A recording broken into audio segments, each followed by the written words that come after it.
ராமர் பாலம் உருவான வரலாறு பற்றி உங்களுக்கு தெரியுமா? சீதையை கடத்தி சென்ற ராவணன் அவளை இலங்கையில்தான் சிறை வைத்திருக்கிறான் என்பதை ஹனுமான் மூலம் அறிந்து கொண்ட ராமர், ராமேஸ்வரத்துக்கும் இலங்கைக்கும் இடையே கடலில் ஒரு பாலத்தை அமைக்க வேண்டும் என்று கூறினார். ஆனால் பொங்கி வரும் அலைகளின் மீது பாலம் கட்ட முடியாது என்பதால் கடல் அரசனை வணங்கி அலைகளை ஓய்ந்திருக்க செய்யும்படி வேண்டினார்.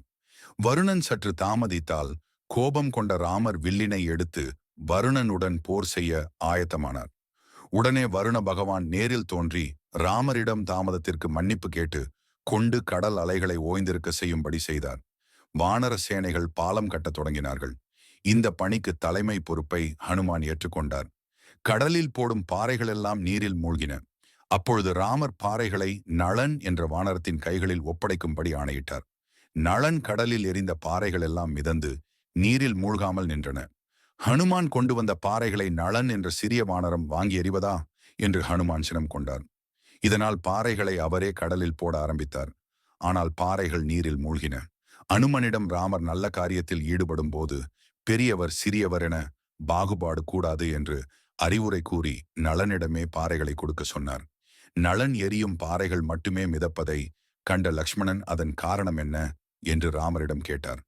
அதற்கு ராமர் மாதவேந்திரர் என்ற மகாஞானி ஒரு சூரிய கிரகணத்தன்று நீரில் மூழ்கி கிரகண தோஷம் நிவர்த்திக்காக நீராடி கொண்டிருந்தார். அப்பொழுது அங்கு வந்த நளன் என்ற சிறிய வானரம் மகிழ்ச்சி கொண்டது. பிறந்ததிலிருந்து சேட்டை செய்து பலரை அவதிக்குள்ளாக்கும் இயல்பு கொண்டது இந்த வானரம்.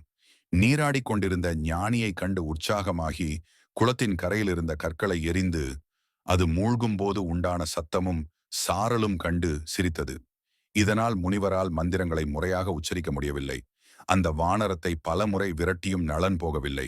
ஞானிக்கு கோபம் வந்தாலும் அதை அடக்கிக் கொண்டார். மந்திரம் சொல்லும் போது கோபம் கொண்டு சாபம் விட்டால் மந்திர சக்தி குறைந்துவிடும் என்பது ஐதீகம். இதனால் இனி நீ எரியும் கற்கள் தண்ணீரில் மூழ்காமல் மிதந்து கிடக்கட்டும் என்று கூறிவிட்டு மந்திரத்தை தொடங்கினார். அதன்படி நளன் எரிந்த கற்கள் மிதக்கத் தொடங்கின. கல் மூழ்காமலும் சத்தம் வராமலும் போனதால் சுவாரஸ்யம் குறைந்து நளன் அங்கிருந்து சென்று விட்டது. அன்று முதல் நளன் எரியும் கற்கள் எல்லாம் மிதக்கும் என்று ராமர் லக்ஷ்மணனிடம் விளக்கம் அளித்தார். இப்படி வானர சேனைகள் இணைந்து 5 நாட்களில் சேதுபந்தனம் என்னும் ராமர் பாலத்தை கட்டி முடித்தனர்.